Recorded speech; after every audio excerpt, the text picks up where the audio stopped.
नागपुरात समग्र शिक्षा संघर्ष समितीचं आंदोलने बेमुदत आमरण उपोषण आणि अन्नत्याग आंदोलने समग्र शिक्षा कंत्राटी कर्मचाऱ्याला शासन सेवेत समाविष्ट करण्याची मागणी करण्यात आलेली आहे। तर याविषयी संघटनेच्या पदाधिकाऱ्यांशी संवाद साधलाय आमचे प्रतिनिधी ज्ञानेश्वर पवार यांनी। समग्र शिक्षा संघर्ष समितीच्या वतीने या ठिकाणी जे आहे ते आमरण उपोषण आणि अन्नत्याग आंदोलन जे आहे ते एकूणच केलं जात आहे। काय मॅडम नेमकी मागणी आहे तुमची? आमची एकच मागणी आहे की गेले 18 ते 20 वर्ष आम्ही कंत्राटी कर्मचारी म्हणून समग्रमध्ये काम करत आहोत।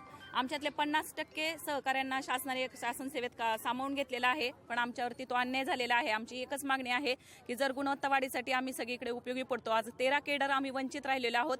18 ते 20 वर्ष जर कंत्राटी म्हणून तुटपुंजा मानधनावरती आम्हाला तुम्ही राबवून घेत असाल आणि गुणवत्तेची अपेक्षा करता, आम्ही ते करतो, पण आमच्यावरचा अन्याय दूर करावा आणि येत्या 2 दिवसात या आंदोलनामध्ये आम्हाला यश मिळवून द्यावं की जे की पहिली ते 12वीच्या मुलांना दर्जेदार आणि गुणवंत शिक्षण देण्याचं काम करीत आहोत। आणि हे करीत असताना सगळे उच्च शिक्षित आहेत, MA MPhil PhD धारक आहेत, BSc झालेले आहेत, त्याच्यानंतर सिव्हिल इंजिनियर आहेत, MCA झालेले आहेत, उच्च विद्याविभूषित असूनही आणि इतक्या वर्षाचा अनुभव असूनही शासनाने 5 मार्च 2025ला जी कमिटी स्थापन केली त्या कमिटीच्या 3 बैठकाही झाल्या।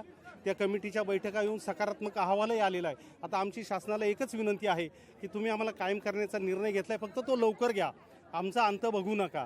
या 18,000 कर्मचाऱ्यांपैकी आमचे 350 कर्मचारी कायम होण्याच्या प्रतीक्षेत मयत झालेले आहेत। तर आता उर्वरित कर्मचाऱ्यांवर असं दुःखाची छाया न येता आम्हाला तो कायम होण्याचा लाभ मिळावा।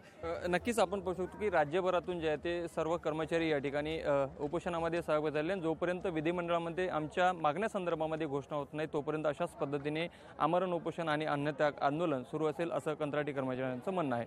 लोकशाही मराठीकरता मी ज्ञानेश्वर पवार। लोकशाही मराठी ऐका, पहा, जागरूक रहा।